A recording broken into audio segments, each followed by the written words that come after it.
Hello everyone, welcome back to another One Piece card game video. This time, it's very special because I've got the best team in Europe, K2. I'm holding them hostage in my basement, and they are here to talk to you all. So, I'm going to introduce everyone here, so we'll go around. So, Matteo. Hi guys. Antonino. Hi guys. Giovanni. Hello everyone. And Roberto. Hello. So now that everyone has said hello and they haven't asked for help, we will begin. So we'll start off with some general questions about you guys. So how did you form K2? Why did you form K2? How did that happen? Well, like Vai Robby. So basically, it really came in organically because we're being friends since basically the day one. We've met with Nino a little bit afterwards, but we were me, Matteo, and Johnny were in top three, everyone in top 8 in Karlsruhe, and from that day we started testing together, playing together a lot. And after then of course came Nino in Bologna. We met Nino, and instantly we fell in love basically, and we started playing all four every single day basically, and testing, and then the results just came in organically, and we were like, okay guys, we're getting results, we're doing something right here. So this means something. Our testing means something. What if we create a team? And then everyone was like, yes, absolutely, let's do a team. Even if it does not mean anything, it's just because we want to be part of something together, just to share the wins and everything because we're friends. For now, it's just this. Then maybe in the future will come something more complex.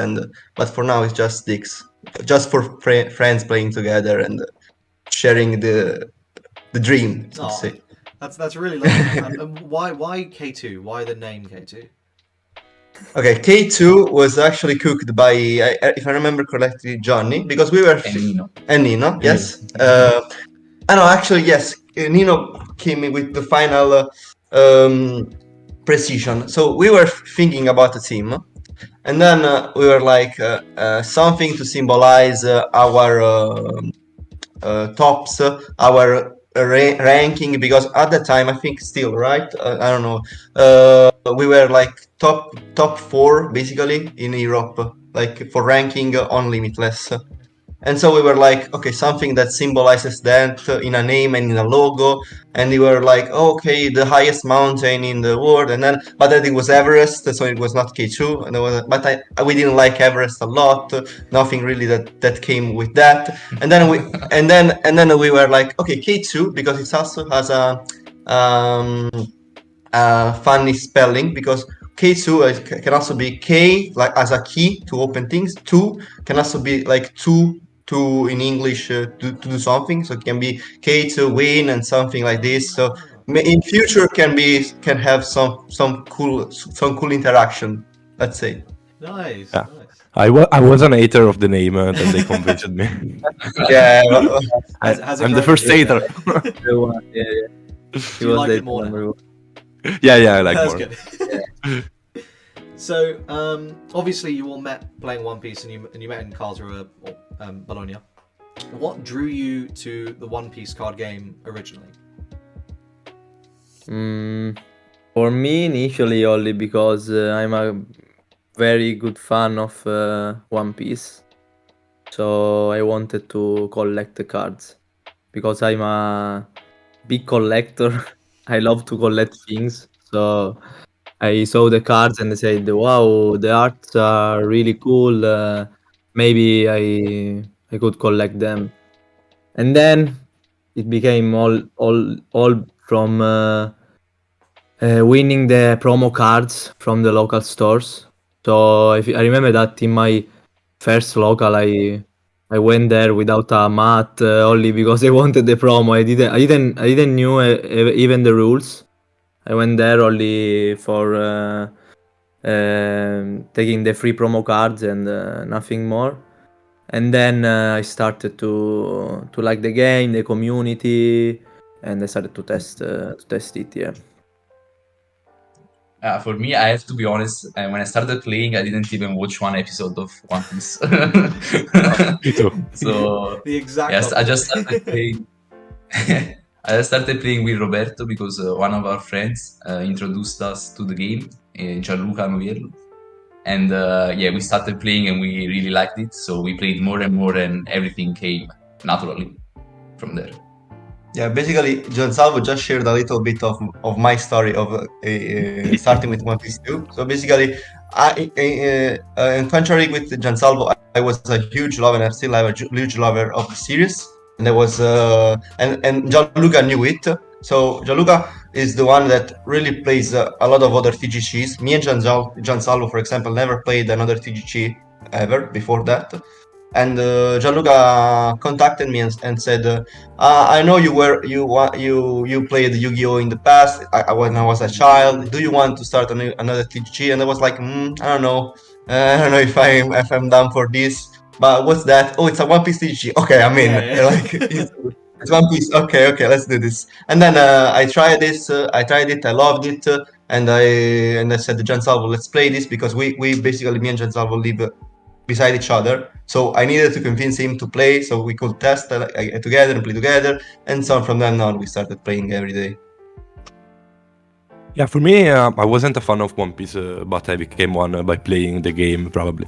And for the for starting play, a friend of mine convinced me to play the Super Pre-release when I'm on September last year, and I fell in love with this game. It's a very cool, simple impact, so it's a very skilled game. So I love this thing.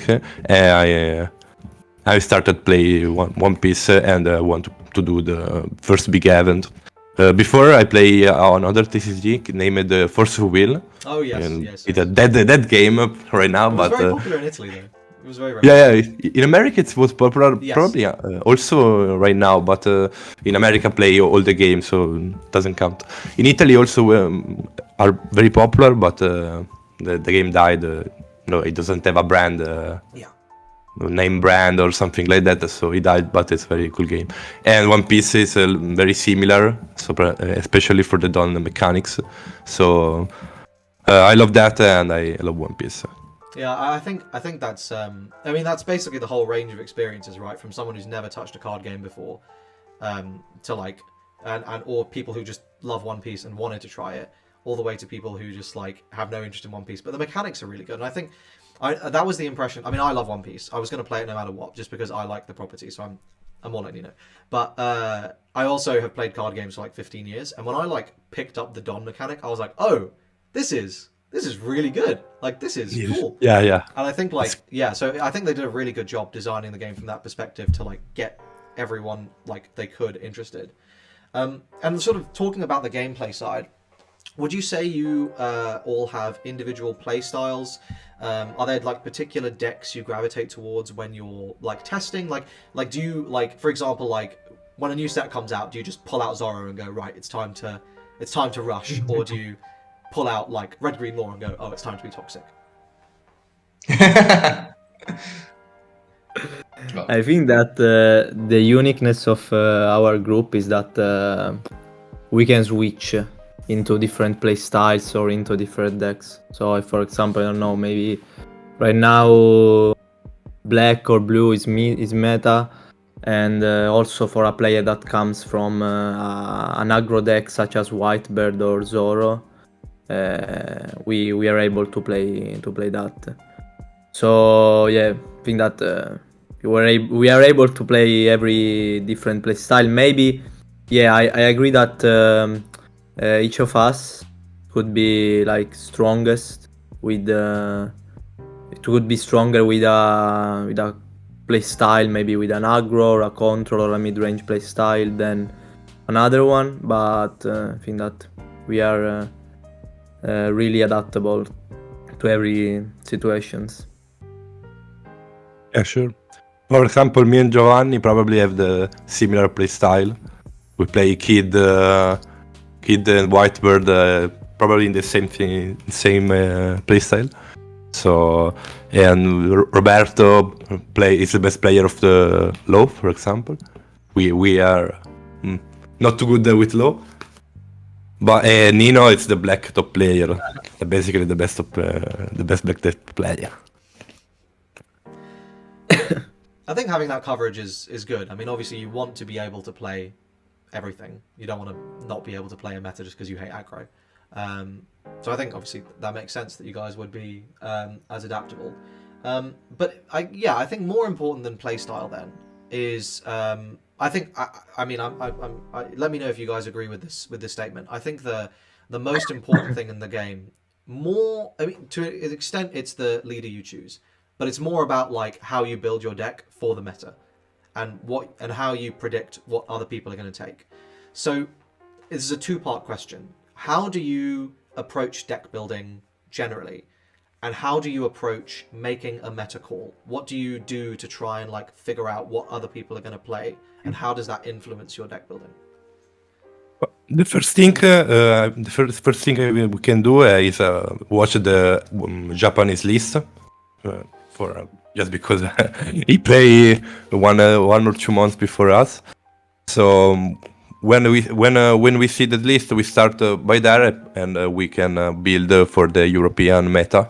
It's pretty different about the Japanese meta.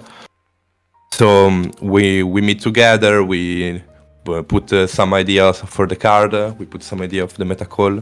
For example, for the European tournament, I call some Anel, very much Anel, and me and Nino put in the deck the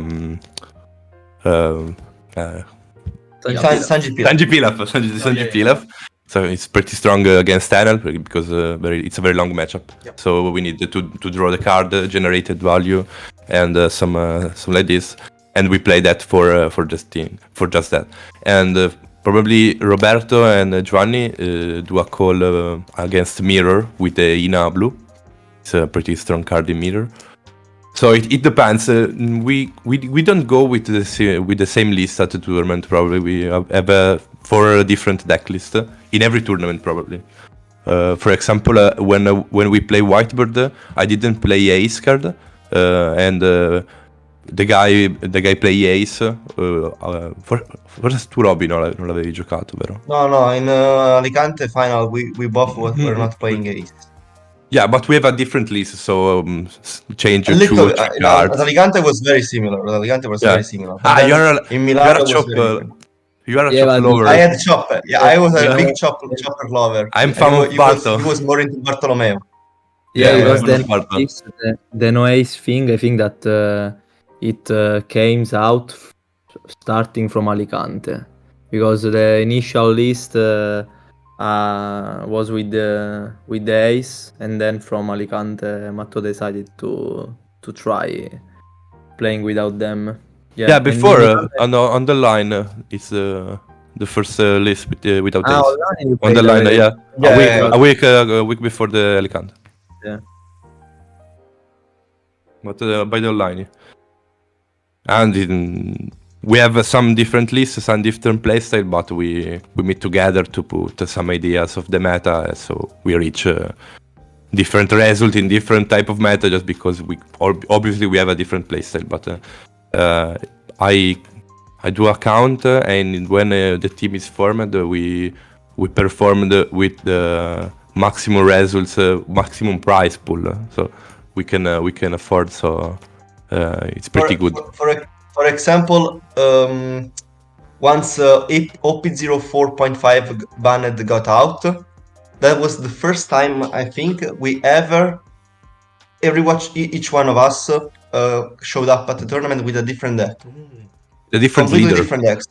Leader, yes. Nino and I were playing low. He was playing like film. Low, what? Red purple or red green? No, red green. Red green. Oh, He was playing film red green, and I was playing Whitebeard red green. Johnny was playing red purple Luffy, and then ended up taking down the tournament. And Matteo was playing the Flamingo, green purple. Green purple. And I think it really went well, even after we take he win the tournament, of course. I topped. That's usually pretty Uh, good, yeah. Me too, top. Yeah. It's alright. It's okay. That was very funny. A team with 4 different decks was very funny. We were like, guys, if we do bad, people is gonna think we're stupid. It's the tournament when I lost the flight and I started 0-1. Oh no. Yeah. I do 9-1 with the Doff, but I don't know, the deck is trash. One of many flights lost. One of the many flight lost. Also in Paris I lost the flight. So I think you've sort of touched on this, but leading up to tournaments, do you have like a practice routine, or do you just basically meet every day, like online, and just play? Like, how do you usually prepare for a tournament? No, so we don't live near to each other, next to it. So like probably me and Roberto play more with each other, but then sometimes we meet up, like we did before this European. We all met up without Roberto because he couldn't come, with Nino and Matteo, and we tested for 2 or 3 days. So it depends. I think leading up to a tournament, we just increase the locals, because when you test a deck, you need to test it in locals. Like you can test it in your home with your friend, but like testing it in a local, it's a different outcome. So you can really see if the deck works, and yeah, that's for me how I prepare. And I think we're all very lucky to every each one of us have a very, very strong local scene to where we can test and be confident that that testing is valuable, because Matteo lives with a lot of top players. Me and Johnny have a local scene of like 30 serials, Nino too. Like, we're very lucky to have that. Yeah, so basically after our local, so our testing, we meet maybe on Discord or on our group, and we talk about our experiences, how I feel about this card, what I would change, and then we arrive like a one list or maybe 2 different lists before the event, as it happened before the European finals. Yeah, probably we talk a lot in the group, in the WhatsApp group. We didn't play very sometimes we didn't play too much, but we talk very every day basically for all the situation in the matchup. So it's like testing, but we didn't play too much together, just because how Johnny say it's better test in real and not on or cam or in the sim. But when the meta OP 4.5 comes out, we testing a lot in the sim, because it's a totally new meta. We only have a week, so we test a lot. Yeah. But for example, for the European, we only talk about the situation, and we meet 2-3 days all together to test. Awesome. So, I guess next, let's ask. Obviously, you've had a very successful year this year, but what are your goals as a team for 2024? To create a gaming house. Create a gaming house and 2 players after the words. Yeah. No. Oh, we can go all 4 for the 24. Just Maybe, because two finals for the 24. Yeah, but the only the first of each finals go to board. So Are you sure? No, Are you I sure? don't know. We don't know. For Europe, I it don't know was if top the 2. info come out. First and second. Top 2. 4 European player in You the could, world goes to in world. theory, all 4 of you could They get will increase Yeah. the capacity. The goal is that. Okay. All the 4 That's and the the goal. 4 champions. Next I year have they a- will increase the capacity. From what I've heard, they will allow like Europe or North America to have 4 players. Ah, nice. Oh, nice. Okay. Yeah, we hope so. So our dream of both of us making it into worlds, it would be really crazy. Let's say I'm gonna be happy if only one of us goes towards. Yeah. I'm very much more humble than these guys. So, for the viewers who don't know, they've sort of shown a little bit of a roadmap, and there's going to be 2 Worlds qualifiers that are happening, but only for Europe and America. So we get like an extra one. Well, that's not confirmed, but it's going to be Europe and America. So we'll get one in like probably summer. I would think July or something will be the first one, and then there'll be another one probably next January, the same sort of thing. So they're also gonna be in different metas. That's good. Yeah. And from what I've heard, it seems like they are going to be making some improvements to how they ran the tournaments and all that sort of stuff. With any luck. So we'll see how that goes. Okay, let's get back to talking about those major tournaments. So Nino, tell us about third place. Just tell us about the tournament. Tell us about third place. I'm giving you 5 minutes, and then we'll move back on to the rest of the team. Sorry, you guys are sidelined. Go on. Lay it on. For sure. The start. Initially, talking about the tournament, I think it went really smooth. It was very well organized. I don't have any claims to make about the organization. I think that Bandai managed it well. Maybe the first day in the hike tables there were a lot of. It was really cold because they were leaving all the doors open, so it was a bit cold. But at the end of the day, it wasn't. It was really well organized. So I enjoyed it. It was a really tiring event because 10 rounds in the first day, and then 2 plus the top cut arriving until the last game. It was really tiring. And I remember that I was like I was pretty dead after the third place final, so I'm still a bit tired. So I'm sleeping a lot these days, really.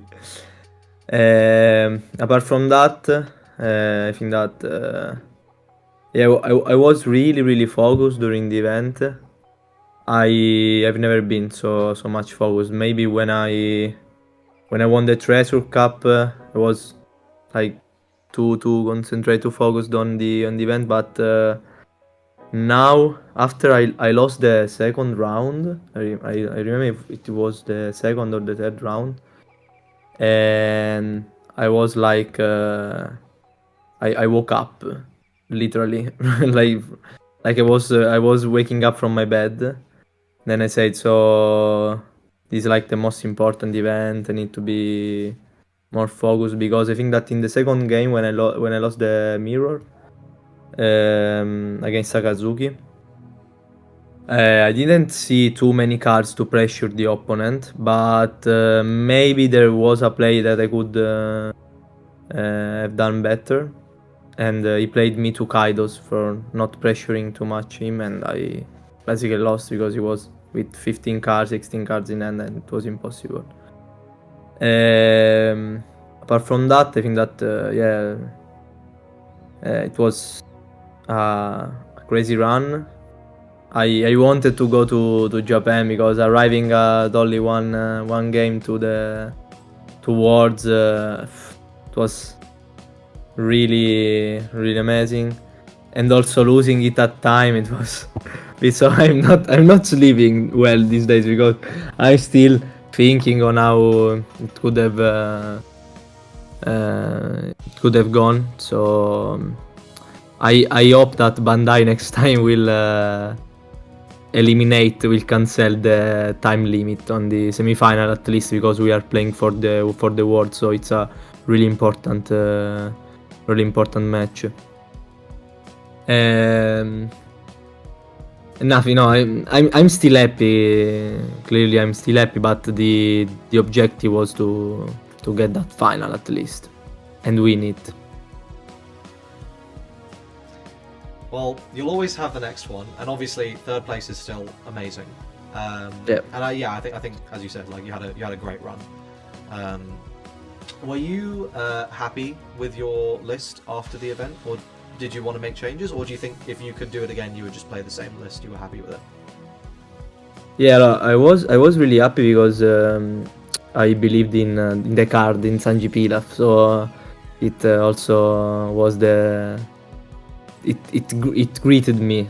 I think that it was like a prize for believing that card, but I would have only played 8 2k counters, because when you start like playing the deck really clean, but there is not. But doesn't agree on playing 8k 2k counters. 10 to K Yeah. count. I was on 10, but I don't know. I kind of agree. I Yeah, kind of but agree I with think Nina. Like, you I don't read need them. the one leg toy soldier, but I think it wasn't needed. Maybe Barto or Vergo, because they give more consistent to the deck, so you can search it. In the case of Vergo, you can recycle with Rebecca, and Barto is also a blocker, and you recycle it with Rebecca. So I would change one card only to add the third Pilaf, because like every day, more I play the Sakazuki deck, more I find good spots on playing that card. And I think it was a really undervalued also in JP, because in JP they played it at the start in the mid meta, but The guy who won yeah. that first, I think it was Singapore. The first, he won the three. They won the 3v3, and he also won the. Yeah, the he was first one. playing full Yeah, but Pilaf, and that's. yeah, it I was think, the first one without Yeah. the Rebecca combo with Zeph, yes, with the way back. Hey, yeah, it was like the crazy one. But this list would have lost a lot against Law. Yeah, Red Green Law. And Which there was a lot of. mostly, yeah, because in JP is full of good Red Green Law players, and also the solved list. I think it was with the Ina, with the blue Ina, the solved list of Saga at the end of the meta. But I feel that with this list you can go on the top spot, because it was really consistent. And like my semi-final, I was in a very advantageous spot, but there were the turns. So turn 0, turn 1 and 2, I started turn 0, so I lost for this reason. And it happens, but we will try to shine together next time at the finals. Hopefully, the next meta is as skill intensive as this one, because I think this was. Okay, we can now get everyone back in. You guys can unmute. What did you think about the meta for finals? Because I think there's been a lot of discussion online from players who think that Sakazuki's tier 0, who think that it needs to be banned, who think that the meta sucks. Do you agree with any of that? What do you think? For Honestly, me, I feel like- no need to Sakazuki ban. Cioè, no Yeah, reason for Sakazuki ban. Right now, It's the great deck, but it's not impressive deck. So basically, the deck break. The deck cannot have a perfect card for clear the board. So for playing this deck, you need to have a lot of testing of that. You need to a very good player. So basically, no need the ban. But I agree with the meta sucks. It's pretty random. It depends on the cards, the trigger. It's totally random for me. And this tournament, especially the finals, are random too. 12 rounds with the best of one. Can happen anything. So Roberto, for example. Take 2 NL in early, sure. I don't run 2 NL, and he lost for the trigger when for the lethal the triggers come out and he lost. So Roberto don't deserve that. Me don't deserve that, and also Giovanni don't deserve that. So it seems like you sometimes don't lose to skill. You lose to luck. Yeah, you lose to luck. So the meta is pretty bad for me. Yeah, But the main it. problem of the meta being with yellow. If yellow is a tier 1 deck, is a problem, I think, because you can face like 6 yellow and then lose to 3 of them for luck, and then you're out of the final. So I remember that in the day before the day 1 of the event, I met with some friends, and we were talking about which deck we will be playing in the finals. And I was like, I play Sakazuki, and some friends of mine, they told me, oh, good luck on 12 mirrors, and they told them, I hope to play 12 mirrors. I hope to I'll play be 12, happy only with that, mirrors. yeah. Only mirrors. Only Yeah, because mirrors is good. really prepared Yeah. about mirrors. So you can you at the end you can like you can reach the top cut with randomness, so with luck, and then if you see a lot of yellow decks, they will be they went out from the top 64 or top 32 because they can't stand in a best of 3. So if Sure. you do like a 12 rounds tournament with a best of 3 with this meta, okay, but without a best of 3 you can lose to yellow random with against a random player, so you can make into the top cut only for this. But Yeah, I think at the end of the yeah, I think that the meta right now for me it's like the one I'm enjoying more together with Opio 2 maybe or Opio 1, yeah, because I'm enjoying Saka a lot, not only for this big result, but I'm enjoying it every day, so I'm not tired of playing him. Also after this long run, I'm not tired, so I think that I will see if to play him or Moria in Opio 6. So yeah, I'm enjoying it a lot, and I think it's a skill meta, but I know that you can lose to randomness right now. I don't know if you guys saw the breakdown on play. I thought it was shocking because Sakazuki obviously 850 players. Yellow had over 1,000 at the European final, and I think like I agree. I personally I hate yellow. I think it needs to exist for new players to try the game. Right? You give them Garakuri, they have triggers. They're not always gonna lose. They're gonna like jam some wins. Like yes, I understand why it exists, but I completely agree. When it is competitively like viable, you have a problem because now you're just skill is now you're luck, right? It's not skill. It's skill, obviously, but skill gets you to like 10 wins, right? And then the last two, it's just like okay, well, hopefully I dodge yellow. So yeah, I think 100%. Yeah, you can play around for 2 or 3 triggers, but not to all triggers. You can't So play, this yeah, is you can't basically play this around is the beige. You can't play around beige and Sanji blocker and Thunderbolt. You have to choose Yeah. two that you play around, right? And then you hope that it's not the last one. yeah. You can play around for one of these, two of these, but all the triggers is impossible. Exactly. Can't be done. We are always in the spot when he triggered that card, we instant lose. Or So the heal one, Raijin. yeah, That one. this is a Four problem, arrows, but yeah. the game is that, so it's a problem for the competitive. So it's also okay, no problem. I feel like the difference within this meta and like some of the previous meta is like you lose more to randoms. I feel like in this meta, it's still really skillful, and I think Saka is the like between Saka and Low, Red Green are the most skillful decks that have existed. But I feel like I lose more to randoms in this meta than previous metas. Yeah, because you don't have a deck like red white bid, for example. When we built the initial list with Mandevan and another guy that we salute, Alegap, where it was like in January, no, in August. sorry, July, yeah, in July after the ban in OP03. July. And I remember that this list was unbelievable because the deck was crazy, and also I remember Roberto was saying, "No, I will play red green red green low. It's the best deck, And we told him, "Okay, let's test it on Sim." And he was like, "Oh shit, this deck is so That's broken." fucking- With two Because the kids, thing with with the Law- speed, Hawkins, it was like really broken, the deck. So the Saga is not a deck like red white, but that you go to an event and you know that if you have tested it a lot, because it also requires skill. It required skill to play it at a high level, and we all of them we know how it was to play it at an high level.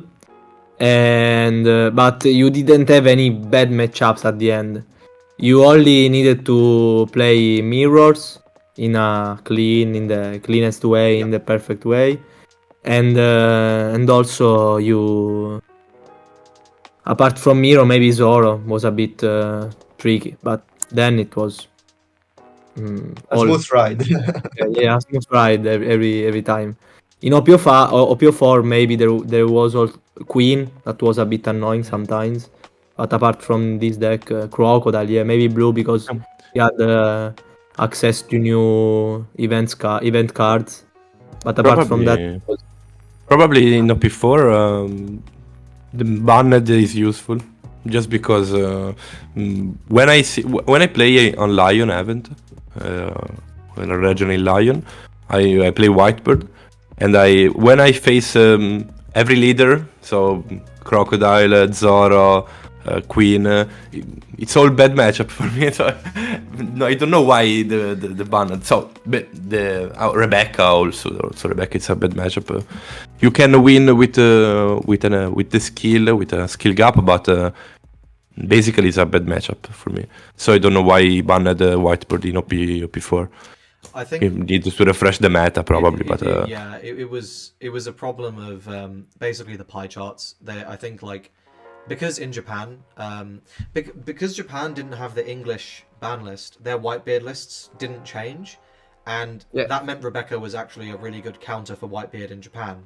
But because we had Ninebeard and Marco at 1, the Whitebeard lists changed and made them a really bad matchup for Rebecca.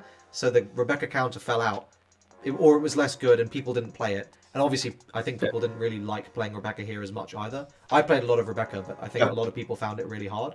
And so you had Rebecca fell out, which made Red better, which made Whitebeard better, when it wasn't meant to be. So then they were just like, oh, shit, okay, fucking ban it, get it out of here. We need something new. Probably for me, Rebecca, when I play Whitebird, for me Rebecca is also a bad matchup. I lost in the top 4 against Rebecca on my Friends of Turin. Not really good. It depends the Rebecca player. So if the Rebecca player play very well and the Whitebird play very well, 100% win Rebecca for me. As Whitebeard, you needed to see Otama Marco on curve to deal with Orlumbus. You just had to. If you couldn't deal with Orlumbus, then yeah, you couldn't win. But if you dealt with Orlumbus, it was really rough, I think. Yeah, if you see Otama Marco, we are pretty good, but it's the only case. Exactly, if you didn't see that combination, I don't have the board for afford a little. Exactly. He refill his hand every turn, destroy my character, so it's pretty annoying. Yeah, but in JP the problem was that they had the mirror problem, so they were like it was mandatory to play 4 Whitebird, 4 Ace, and a lot of non-counter cards. Also the events, they were playing the Whitebird Pirates event, so they were full of no counter card, and a lot of times Rebecca could have done like double attack with Luffy and like 20k, 20k. Leaving him at 0 lives and then rest and Luffy 20k, and it was without event maybe or only one event. Even with the leader at 8k, he will always lose. So I think that here with the ban, the rush aggro Whitebird born, and it was a very big problem because it was a really totally different Whitebird. That Whitebird list that they played in Japan, and also they say I remember that a lot of maybe Asian players were like were amused to hear how Whitebird was stopping in Europe or in North America, but it was because it was a different list and a different play style that they didn't have this play style. So talking about metas, I think we've talked about a lot of the older metas, but I know you guys all follow the Japanese version of the game, and I wanted to ask so let's talk about OP06 because that's very well developed, and then we'll talk about the EB after. So for OP06, each of you, what decks do you think are the best?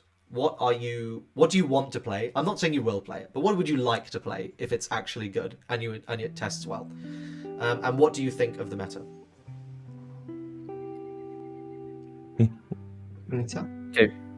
Okay, for me, I think that I will test Moria and Sakazuki for sure, because having it mastered it, you can't leave the deck. If it's strong, if it's strong enough to survive the meta, I will bring Sakazuki everywhere with me. So yeah, and I will test also Moria for the meta thinking, and I don't know because yeah, I heard a lot that with the Moria, with the 8 cost Moria, the super rare, it becomes a bit autopilot because you play Moria and you win. I don't know if it's true. It is what I have heard. I've not tested it today from today, so I don't know if it's true. I hope not. I will- tested like 5 games with Sakazuki with Maria, and it's a different playstyle, not the similar. It's totally different. So the combo Rebecca Inalucci, you doesn't need too much. So you can cut also the Rebecca at a 3 pair or 2 pair. It's not a problem. Just because Maria do the same things better, putting a very big body on the board, so you can Play play the Helmeppo now as well. the two. Exactly, you can play Helmeppo Lucci with Maria. So basically, Ina Lucci and Rebecca are useful combo in this meta probably. I played 5 games, so I don't know if it's correct, but this is the first things I've seen. Yeah, I think Gecko More has a lot of potential. I think we will develop a 2 decks meta, probably. Like the decks that are gonna top the most are gonna be Saka and Gecko. Maybe Perona because it's a black deck Yeah. and you have 8 cost Gecko Moria. Akos so- Moria and 4 cost Rebecca. Uh, I love black's my favorite color. They should probably ban Akos Moria. They probably Yeah. should. Like Yeah. it's I a feel like little bit it's too a bad good. design card because like when you print cards like Gecko Moria, you have to print cards accordingly to that card in the Correct. following set. So that's bad for me. Yeah. But yeah, Moria. It's a problem. Moria, it's a very problem. I think that Yellow got some good support Yeah. too. The Okiku, yeah, he got some good support. So you need to fight against Yellow with Moria. We will fight together against Yellow. So the Uh, current. Sorry. I'm gonna prove them all wrong by smashing their heads with Reiju. Yeah. But honestly, I think Gecko Moria and Sakazuki still have probably will have the lead. For what I would love to play, it will be Reiju because I've been testing her. It's so fun. It's so funny. It's incredible. It's for me. It's way more funny to play than Sakazuki. Also because I'm more for combo decks in general. I love the low, and I think Reiju is very very funny, similar to low. But yeah, I think still Sakazuki and Gecko Moria will have the lead, and I would still probably end up playing the best deck more than what I love playing because at the end, I would like to win. I have the best chances at it. So for context for people watching, if you don't follow JP, originally Yamato was winning every event. Because aggro always wins at the start of a new format. And then people realized, oh wait, Moria's quite good, and oh wait, Sakazuki, that broken deck that was like doing really well last format, oh yeah, that's also still quite good. Reiju was doing very well as well in the beginning. Perona then started doing very well, and then Yellow just came back into the format. I think the ST13 helped. Black Yellow Luffy is a yellow deck, like, so there's that, and then also a lot of Katakuri. So there's like a lot that comes in that meta. But now, let's talk about something that is very new, which we don't really know where it's going, but I think is far more exciting, and that is the EB. So this was a really cool product, for those of you, again, who don't follow JP, where basically every deck in the game got like 2 cards. And they're kind of all broken. I think that's a fair I think it's a fair assessment. Like every single card that like is printed in this set is just unbelievably powerful. Like it would be a secret rare or like an SR, like power level in any previous set. So I'm going to ask you all to tell me which decks you're most excited to play in the EB, not necessarily the best. Which ones do you just want to play? And then which ones do you think are probably like the best? So we'll go around again. We'll start with Nina. Okay. So Like, I hate saying that, but I really love to try the Krios one. I hate only Yeah. because it's yellow, but It's a yeah, black the ability of killing, yeah, it's black, but it's not like Luffy. Luffy is black yellow, like yellow. broken yellow. Yeah, it's yellow. The Krios, I don't know. The Kyros, I don't know how is it. If it will be mainly trigger or mainly control black deck, but the ability of killing one character only with the leader effect is, I Very think, strong. having a removal every turn without drawing it, it's really powerful. So you need only cost reduction and anything else. Ice Age. So we Well will designed see. card, Ice Age. Yeah, I saw an Hannibal top at a flagship. I think that he won a flagship like yeah, I think that yesterday he won a flagship or a tournament. I saw it on Twitter because it's also a very powerful deck. I think Hannibal and purple is starting to rise because he's getting also good support and he deserved it. So yeah, I think that I will try Krios. No, Krios is another guy from Italy that does stream. I salute you, him, and the Colosseum community. Hi Lorenzo.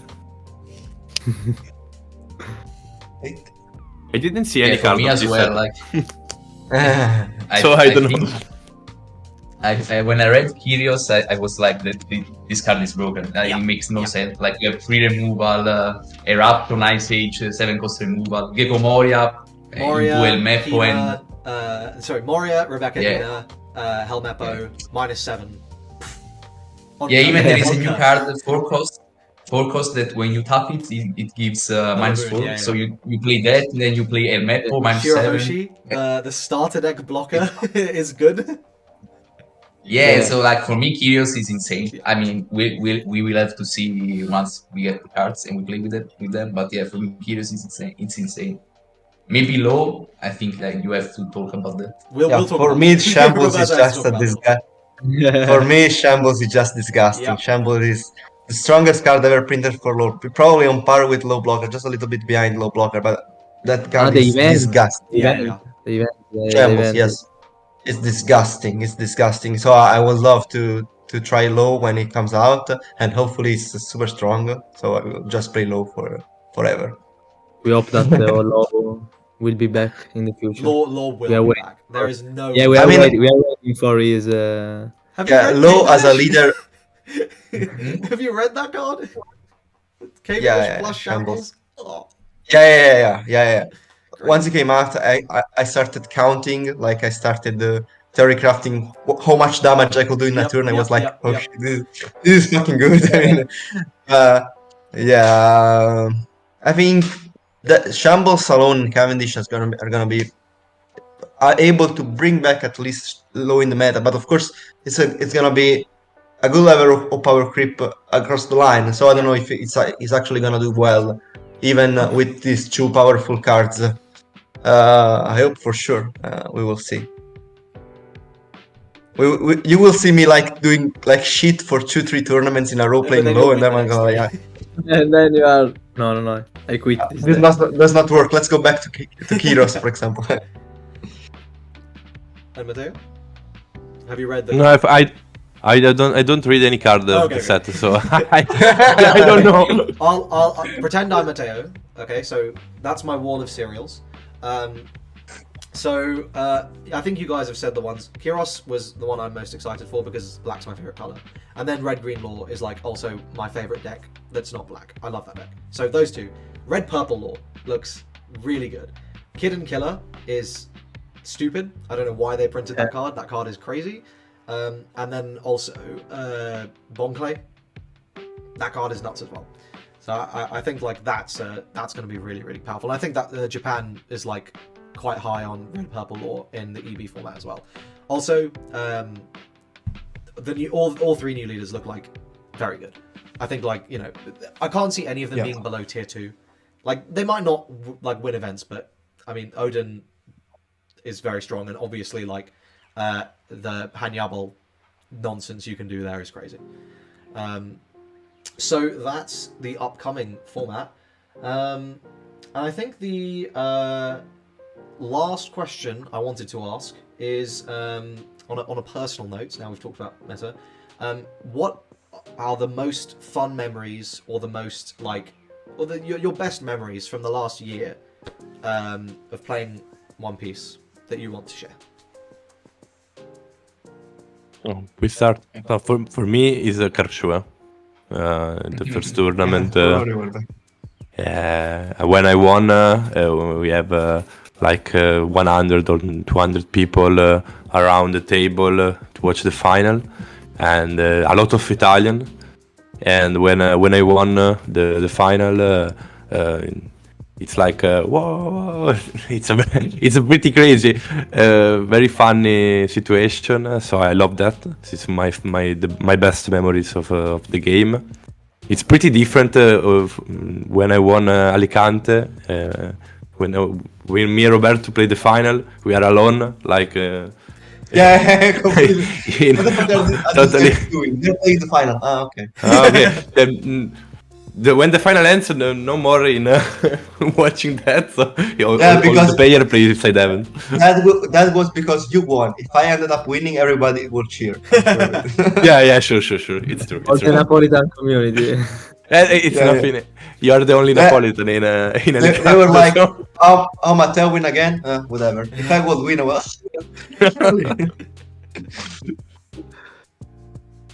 So it No, was the best.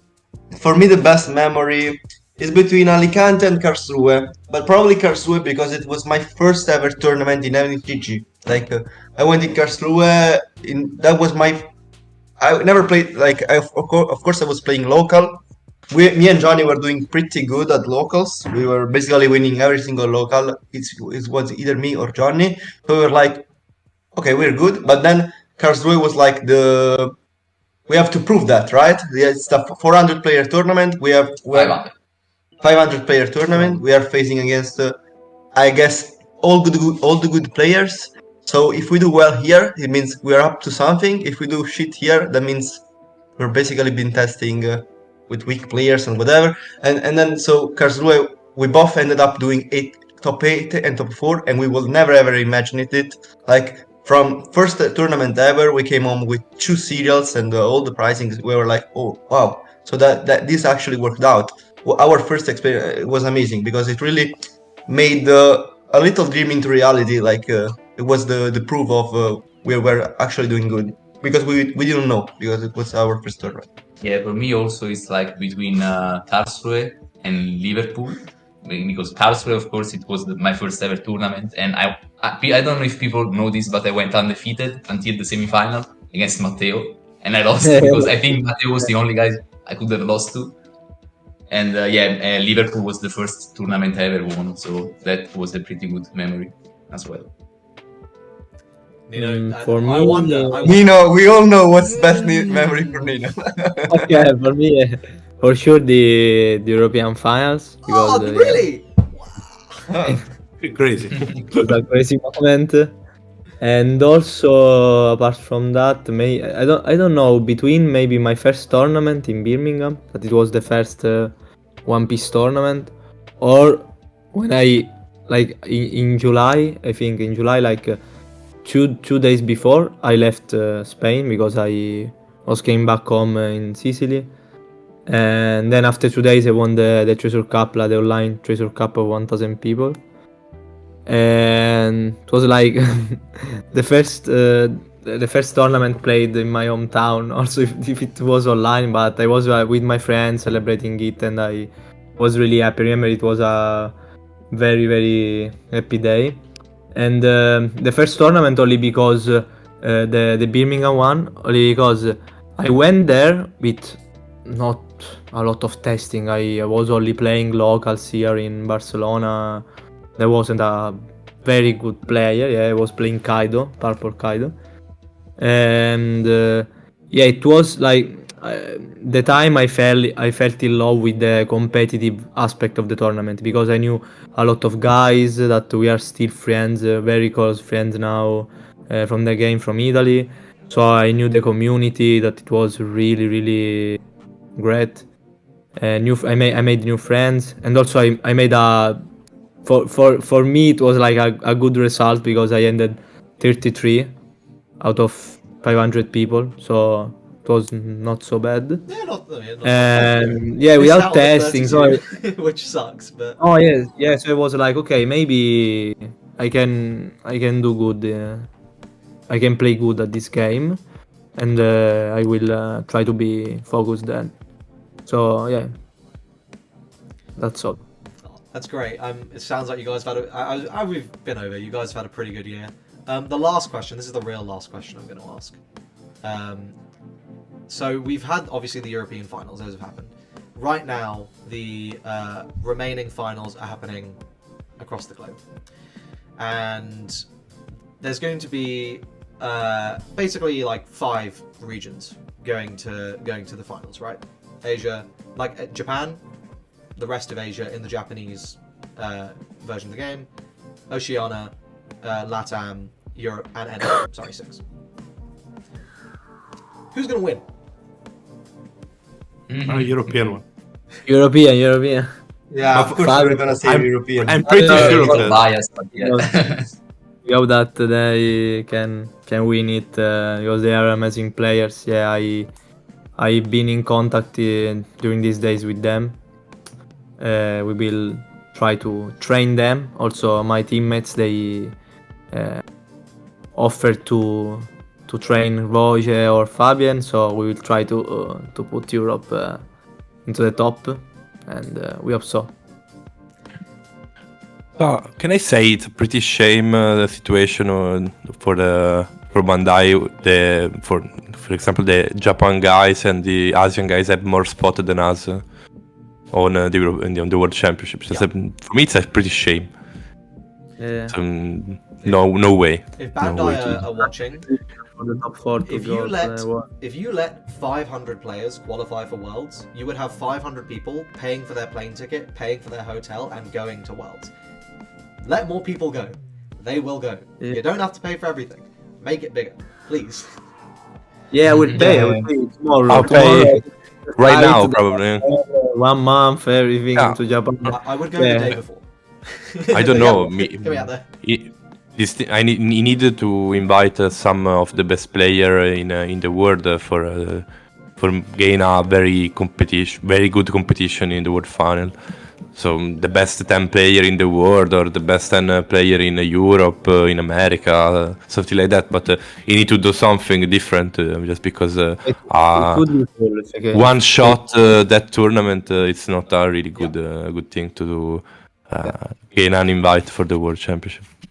But For I me. have to say, I'm If pretty they can do a happy with system with the. points, it could be really, really good because at least we guarantee the spot in the world because if we perform well in a season, we can.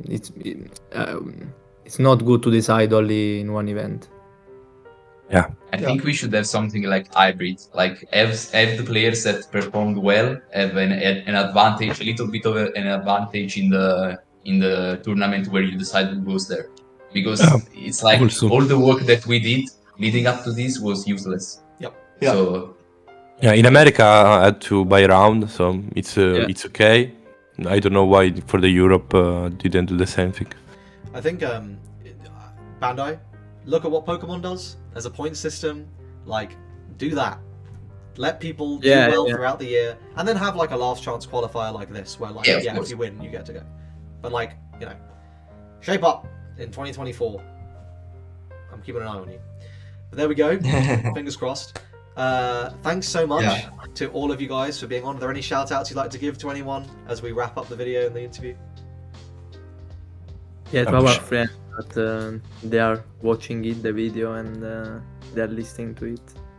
Our friend, Yeah. to our community, locals, for my Yeah, locals locals. to tour in, and the obviously the Italian- sponsor.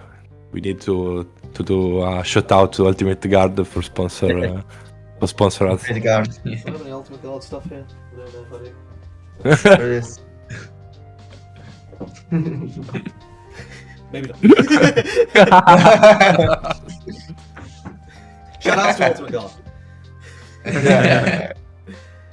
Alright. Thanks so much, guys, for coming on. massive congrats again to you all for an amazing year. I'm looking forward to seeing how you all do in 2024.